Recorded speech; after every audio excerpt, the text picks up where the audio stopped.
Bonsoir. De la République, Carimbo. Bon.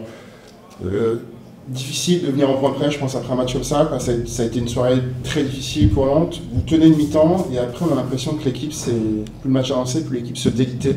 Est-ce que c'est l'impression aussi que vous avez eue, du banc?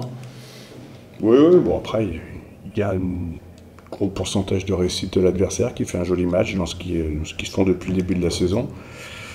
Nous, on encaisse 108 points, donc vous imaginez bien que c'est impossible de gagner un match à l'extérieur, parce que globalement, 12 balles perdues, 18 passes décisives, il n'y a rien de dégueulasse là-dedans, quoi. Voilà, au contraire, même 12 balles perdues à l'extérieur, c'est plutôt bien, 18, c'est bien aussi.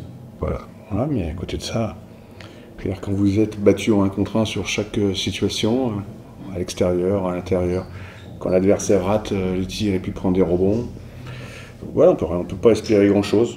Donc aujourd'hui, on se fait pas mal défensivement, donc on peut pas gagner les matchs. Hein. Ouais. Mais après, en termes de basket, je n'ai pas grand-chose. On fait plutôt les choses correctement, mais on joue comme une équipe confortable, quoi. Voilà. On essaie de bien jouer au basket, on fait les choses plutôt correctement. Mais il y a une intensité qu'on n'a pas, un engagement qu'on n'a pas. C'est le constat depuis la préparation. Voilà. Aujourd'hui, on est en faillite. C'est mental, c'est physique. Comment on se fait un petit peu rentrer dedans comme ça? Pourquoi? Parce que comment on accepte ça finalement? J'ai l'impression qu'il n'y a pas de révolte à la fin. Non, à la fin c'est difficile. Hein. Ouais. Quand vous prenez l'eau comme ça, c'est compliqué. C'est pas à la fin qu'il faut avoir la révolte, c'est au début. C'est quand on est dans le match, c'est dans le troisième quart-temps. Troisième quart-temps, on prend quand même 6 points sur 2 drives consécutives. Voilà, on accepte que le garçon il nous passe et puis qu'il aille au cercle. Voilà, c'est comme ça depuis le début. Donc on n'a pas d'envie de stopper l'adversaire. Déjà individuellement, collectivement, j'en parle pas. Voilà, c'est pareil. Donc non, c'est très dur pour nous. Ce soir, c'est très compliqué d'encaisser 108 points comme ça à l'extérieur. 45 à la mi-temps, c'est déjà beaucoup. Imaginez 63 en deuxième. Oh, c'est rarement vu, hein. C'est du rarement vu. Votre adversaire, vous l'avez trouvé comment par rapport à ceux que vous avez joué jusqu'à présent? Non, pas très bien.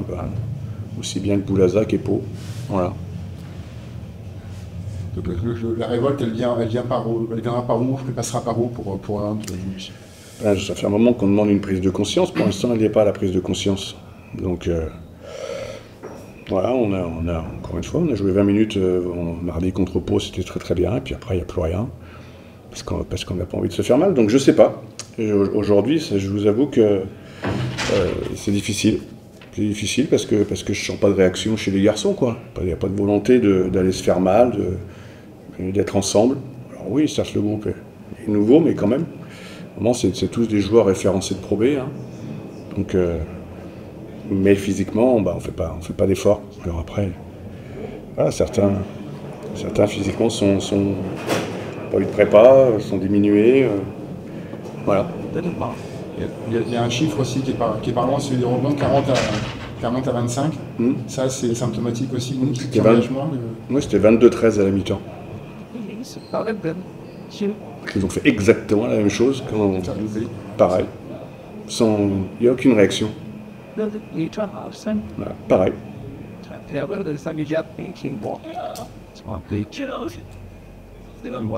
Sur l'investissement individuel de vos joueurs, c'est d'abord collectif selon vous ou Non, c'est d'abord individuel. Individuellement, si vous ne voulez pas vous mettre les fesses par terre pour stopper votre adversaire direct, c'est compliqué.